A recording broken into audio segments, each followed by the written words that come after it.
ಅದ ಏನನ್ನೋದು ಸುರೇಶ್ ಕುಮಾರ್ ಅವರು offender, habitual offender ಇದಾರಲ್ಲ, ಈಗ ಯಾರೋ ಒಂದು ಕೊಲೆ ಮಾಡಿರ್ತಾನೆ, 2 ಮಾಡಿರ್ತಾನೆ, ಈ ತರ ಆಗಿದ್ರೆ ಅವನ ರೆಗ್ಯುಲರ್ ರೌಡಿ ಅನ್ನೋ ತರ ಇರ್ತೈತೆ. ರೆಗ್ಯುಲರ್ ರೌಡಿ ಲಿಸ್ಟಲ್ಲಿ ಇರ್ಬೇಕು ಅವನು. ಇವನೇನು ಇಲ್ಲ, ರೌಡಿ ಲಿಸ್ಟಲ್ಲೇ ಇಲ್ಲ ಇವನು. ಹೆಂಗೆ ಮಾಡಿದ್ರಿ ಅವನಿಗೆ? ಮತ್ತೆ ಗುಂಡು ಅಧ್ಯಕ್ಷರೇ, ನನಗಿಂತ ತಾವು ಬಹಳ ಸ್ಪರ್ಧೆ ಮಾಡಿದ್ದೀರಾ, ನೀವೆಲ್ಲ ಜನಗಳ ಮಧ್ಯೆ ಇದ್ದವರು. ಒಂದು ಅರ್ಥ ಮಾಡ್ಕೊಳ್ಳಿ, ಕಾಡಲ್ಲಿ ಫೈರಿಂಗ್ ಆಗ್ಬೇಕಾದ್ರೆ, ಕಾಡು ಗೊತ್ತಲ್ಲ, 1000 ಕಿಲೋಮೀಟರ್ ಇರ್ತದೆ. ಫೈರಿಂಗ್ ಆಗ್ಬೇಕಾದ್ರೆ ಎಷ್ಟು ರೇಂಜಲ್ಲಿ ಆಗಬೇಕು?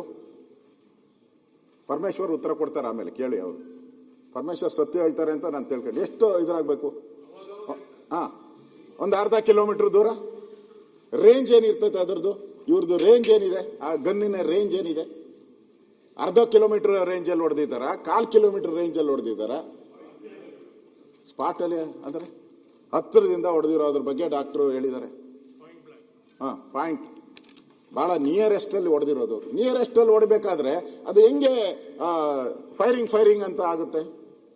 ಹೇಳಿ, ನೀವು ಉತ್ತರ ಕೊಡಿ. ನಾನೇನು ಇದಕ್ಕೆ ನಾನು ಕೇಳ್ತಾ ಇರೋದು ನನ್ನ ಸ್ಯಾಟಿಸ್ಫ್ಯಾಕ್ಷನ್ಗಲ್ಲ ನಾನು ಉತ್ತರ ಕೇಳ್ತಾ ಇರೋದು. ಅಲ್ಲಿ ಯಾರು ಇಡೀ ರಾಜ್ಯದ ಜನ ಪ್ರಶ್ನೆಗಳನ್ನು ಕೇಳ್ತಾ ಇದ್ದಾರೆ, ಅಲ್ಲಿ ರೈತರು ಕೇಳ್ತಾ ಇದ್ದಾರೆ, ಅವ್ರ ಪ್ರಶ್ನೆ. ನೀವು ಆಯ್ತಪ್ಪ, ಅವನು ಆತ್ಮರಕ್ಷಣೆಗೆ, ರಾಮಲಿಂಗಾರೆಡ್ಡಿ ಅವರು ಆತ್ಮರಕ್ಷಣೆಗೆ ಮಾಡುವಂತ ಕಾನೂನು ಅಧಿಕಾರ ಇದೆ ನಮಗೆ ಅಂತ ಹೇಳಿ, ಯಾರಿಲ್ಲ ಅಂತ ಹೇಳಿದ್ರು. ಪೊಲೀಸರಿಗೆ ಆತ್ಮರಕ್ಷಣೆ ಮಾಡೋ ಅಧಿಕಾರ ಇದ್ದೇ ಇರ್ತತೆ. ಜನಗಳಿಗೂ ಹಂಗೆ ರಕ್ಷಣೆ ಮಾಡುವಂತ ಅಧಿಕಾರ ಜನಗಳಿಗೂ ಇದೆ ಸ್ವಾಮಿ. ಜನರ ಪ್ರಾಣನ ಹಂಗೆ ತೆಗಿಯಕ್ಕಾಗಲ್ಲ, ನೀವು ಸುಮ್ಮನೆ ತೆಗಿಯಕ್ಕಾಗಲ್ಲ. ಇನ್ನೊಂದು 3ನೇ ಪ್ರಶ್ನೆ ಅಧ್ಯಕ್ಷರೇ, ಇಷ್ಟು ಹತ್ತಿರದಿಂದ ಹೊಡೆದಿದ್ದೀರಾ ನೀವು, ನಿಯರೆಸ್ಟ್ ಹೊಡೆದಿದ್ದಾರೆ. ಅದು ಹೆಂಗಾಗ್ತೈತೆ? ಅದು ಇದು ನನ್ನ ಆತ್ಮರಕ್ಷಣೆಗೋಸ್ಕರ ಹೆಂಗಾಗ್ತೈತೆ? ನೀವು ಕಾಲಿಂದ ಕೆಳಗಡೆ ಹೊಡಿಬೋದಾಯ್ತು. ಹೃದಯಕ್ಕೆ ಹೊಡೆದಿದ್ದಾರೆ, ಕತ್ತು ಹೊಡೆದಿದ್ದಾರೆ ಅವ್ರಿಗೆ. ಓಕೆ, ಆಯ್ತು. ಅವರ ಸ್ಟೇಟ್ಮೆಂಟ್ ಅಲ್ಲಿ, ರಾಮಲಿಂಗಾರೆಡ್ಡಿ ಸ್ಟೇಟ್ಮೆಂಟ್ ಅಲ್ಲಿ ನಮಗೆ ಮಾಹಿತಿ ಬಂತಂತೆ ಇವ್ರಿಗೆ, ಅಲ್ಲಿ ಕಳ್ಳರಿದ್ದಾರೆ ಅಂತ ಮಾಹಿತಿ ಬಂತು. ನಾವು ಹೋಗಿ ರೈಡ್ ಮಾಡ್ತಿರುತ್ತೆ. ಕಳ್ಳರಿದ್ದಾರೆ ಅಂತ ಮಾಹಿತಿ ಬಂದ ಮೇಲೆ 4 ಜನ ಹೆಂಗ್ ಹೋದ್ರಿ ನೀವು? ಎಷ್ಟು ಜನ ಸ್ಟಾಫ್ ಇದ್ದಾರೆ ಆ ರೇಂಜಲ್ಲಿ? ನಿಮಗೆ 100-200 ಜನ ಇರ್ತಾರೆ. ನಾನು ಹೋಗಿದ್ದೀನಿ ಕಾಡಲ್ಲಿ, ಕೋಚಿಂಗ್ ಕ್ಯಾಂಪ್ಸ್ ಇರ್ತೈತೆ ಅಲ್ಲೇ. ನೀವು ಡಿ ಫಾರೆಸ್ಟ್ ಒಳಗಡೆ ಸುಮಾರು ಒಂದು 400-500 ರೆಗ್ಯುಲರ್ ಆಗಿ ಇದ್ದೇ ಇರ್ತಾರೆ ಅಲ್ಲಿ. ನಾನು ಹೋಗಿದ್ದೀನಿ, ಆ ಸ್ಪಾಟ್ಗೆ ಹೋಗಿ ಬಂದಿದ್ದೀನಿ. ನಾನು ಕೂಡ ರೆಗ್ಯುಲರ್ ಆಗಿರ್ತಾರೆ ಅಲ್ಲಿ. 4-5 ಜನ ಇರ್ತಾರೆ, ಓದೋರು ಬೇರೆ 4 ಜನ. ಇಷ್ಟು ಜನ ನಿಮಗೆ ಸ್ಟಾಫ್ ಇದ್ಕೊಂಡು, 100 ಜನ ಸ್ಟಾಫ್ ಇದ್ಕೊಂಡು ಅವ್ರನ್ನ ಸುತ್ತುವರೆದು ಯಾಕೆ ಹಿಡಿಯಕ್ಕಾಗಿಲ್ಲ? ಆಯ್ತು, ಹೊಡೆದ್ರಿ, ಏನು ಒಳ್ಳೆ ಇದು ಏನೋ ಸೀರಿಯಸ್ ಆಗಿ ಒಬ್ಬರಾದ್ಮೇಲೆ ಒಬ್ರು 3 ಜನ ಹೊಡೆದಾಕ್ಬಿಟ್ರಿ.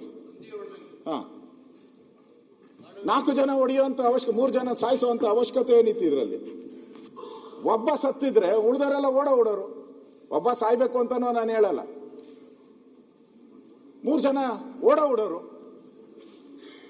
3 ಜನರ ಮೇಲೂ ನೀವು ಗುಂಡಾರಿಸಿದಿರಲ್ಲ, ಯಾಕೆ 3 ಜನದ ಗುಂಡಾರಿಸ್ತೀರಿ ನೀವು?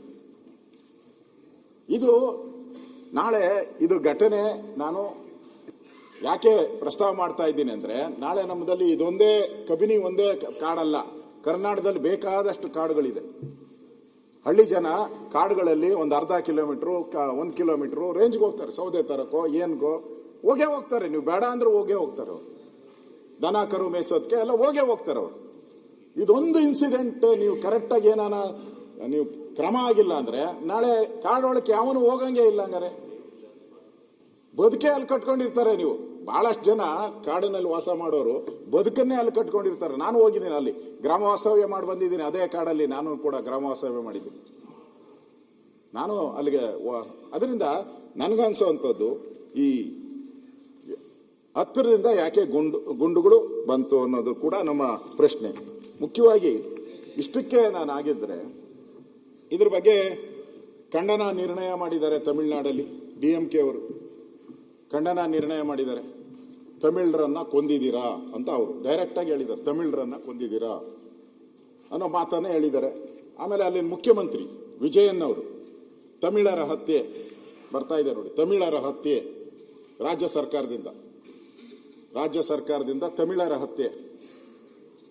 ಶನಿವಾರ ನಡೆಸಿದ ಎನ್ಕೌಂಟರ್ ಅಲ್ಲಿ 3 ತಮಿಳಿಗರು ಹತ್ಯೆ ಆಗಿರುವುದು ಖಂಡನೀಯ ಎಂದು ತಮಿಳುನಾಡು ಮುಖ್ಯಮಂತ್ರಿ ಜೋಸೆಫ್ ವಿಜಯನ್ ಭಾನುವಾರ ರಾತ್ರಿ ತಮ್ಮ ಎಕ್ಸ್ ಖಾತೆಯಲ್ಲಿ ಹಾಕಿದ್ದಾರೆ. ಈ ಘಟನೆ ಕುರಿತು ಕರ್ನಾಟಕ ಅರಣ್ಯ ಇಲಾಖೆ ನೀಡಿರುವ ವಿವರಣೆ ಸ್ವೀಕಾರಾರ್ಹ ಅಲ್ಲ ಅಂತ ಹೇಳಿದ್ದಾರೆ. ಮುಖ್ಯಮಂತ್ರಿ, ಒಬ್ಬ ರಾಜ್ಯದ ಮುಖ್ಯಮಂತ್ರಿ, ನಿಮ್ಮ ಪಾರ್ಟ್ನರ್, ಅವರು INDA ಪಾರ್ಟ್ನರ್, ಅವರೇ ಹೇಳಿದ್ದಾರೆ ನಿಮ್ಮ ಫಾರೆಸ್ಟ್ ಡಿಪಾರ್ಟ್ಮೆಂಟ್ ಏನು ಕೊಟ್ಟಿದೆ ರಾಮಲಿಂಗಾರೆಡ್ಡಿ ಅವರು ಓದಿದ್ರಲ್ಲ ಅದು ಸ್ವೀಕಾರಾರ್ಹ ಅಲ್ಲ ಅಂತ ಹೇಳಿದ್ದಾರೆ ಅವರು. ನಾನು ಈಗ ಓದಿದೆ, ವಿಜಯ್ಗೆ ಏನು ಕನ್ಸಲ್ಟ್ ಬಂದಿತ್ತ? ಕರೆಕ್ಟ್ ಆಗಿ ಹೇಳಿದ್ರಿ. ಹಂಗಾರೆ ಲಾಯಕ್ಕಿಲ್ಲ ಅಂತಾನೆ ಅವ್ರ ಮುಖ್ಯಮಂತ್ರಿಗೆ. ನೀವ್ ಹೇಳಿದ್ರೆ ಅದನ್ನೇ ಹೇಳ್ಬಿಡ್ತೀನಿ. ರಾಮಲಿಂಗಾರೆಡ್ಡಿ ಹೇಳಿದ್ರು ವಿಜಯನ್ ಲಾಯಕ್ಕಿಲ್ಲ ಮುಖ್ಯಮಂತ್ರಿಗೆ ಅಂತಾನ. ಸಭಾಧ್ಯಕ್ಷರು 20 ಜನ ನೀಟ್ ವಿದ್ಯಾರ್ಥಿಗಳು ಆತ್ಮಹತ್ಯೆ ಮಾಡಿಕೊಂಡು ತೋರಿಸಲಿಲ್ಲ. 20 ಜನ ನೀಟ್ ವಿದ್ಯಾರ್ಥಿಗಳು ಆತ್ಮಹತ್ಯೆ ಮಾಡಿಕೊಂಡು ಕಾಂಗ್ರೆಸ್ ಮುಖ್ಯಮಂತ್ರಿ ಹೇಳ್ತಾರೆ ವಿಜಯನ್ ನಾಲಾಯಕ್ ಅಂತ. ಕಾಂಗ್ರೆಸ್ ಮುಖ್ಯಮಂತ್ರಿ ಹೇಳ್ತಾರೆ ವಿಜಯನ್ ನಾಲಾಯಕ್ ಅಂತ. ವಿದ್ಯಾರ್ಥಿಗಳು ಆತ್ಮಹತ್ಯೆ ಮಾಡ್ಕೊಂಡಾಗ ಕಾಳಜಿ ತೋರಿಸಲಿಲ್ಲ ಅಲ್ಲ ಅಶೋಕಣ್ಣ? ಮಾನ್ಯ ಅಧ್ಯಕ್ಷರು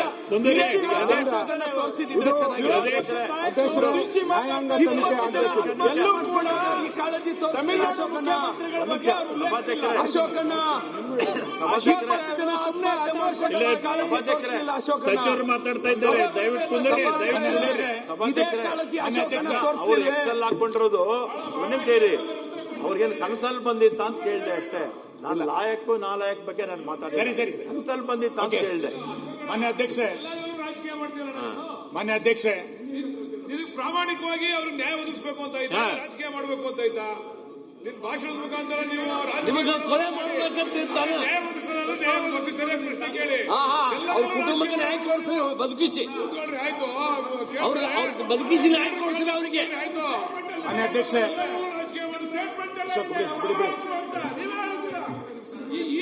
ಮೂರ್ ದಿನ ಏನ್ ಮಾಡ್ತಾ ಇದ್ದೀರಿ ನ್ಯಾಯ ಒದಗಿಸಕ್ಕೆ? ನ್ಯಾಯ ಬೇಕಾದ್ರೆ 3 ದಿನ ಬೇಕಾಯ್ತು ಸರ್ಕಾರಕ್ಕೆ. 3 ದಿನ ತೀರ್ಮಾನ ಕೊಡ್ಬೇಕಾಯ್ತು. 3 ದಿನದಲ್ಲಿ ಕೂಡ ಏನ್ ಕೊಟ್ಟಿಲ್ಲ ತೀರ್ಮಾನ. ಮಾನ್ಯ ಅಧ್ಯಕ್ಷೆ,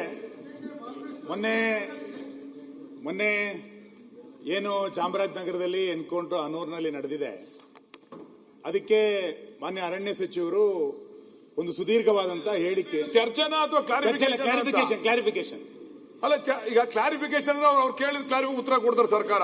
ಚರ್ಚೆ ಅಂದ್ರೆ ಎಲ್ಲರಿಗೂ ಅವಕಾಶ ಕೊಡಬೇಕು. ಈ ಕಡೆ ಅವ್ರಿಗೂ ಅವಕಾಶ ಕೊಡಬೇಕು, ಆ ಕಡೆ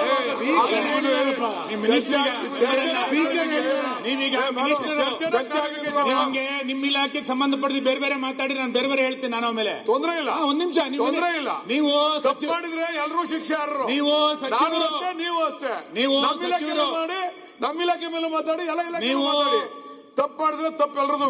ನೀವು ಸಚಿವರು ಚರ್ಚೆನ ಕ್ಲಾರಿಫಿಕೇಶನ್ ರಾಮಲಿಂಗಾರೆಡ್ಡಿ ಸಂಬಂಧಪಟ್ಟಿದ್ದು ಕೇಳ್ತಾ ಇದ್ದೀವಿ. ಪ್ರಶ್ನೋತ್ತರ ಕರೆದಿದ್ದಾರೆ.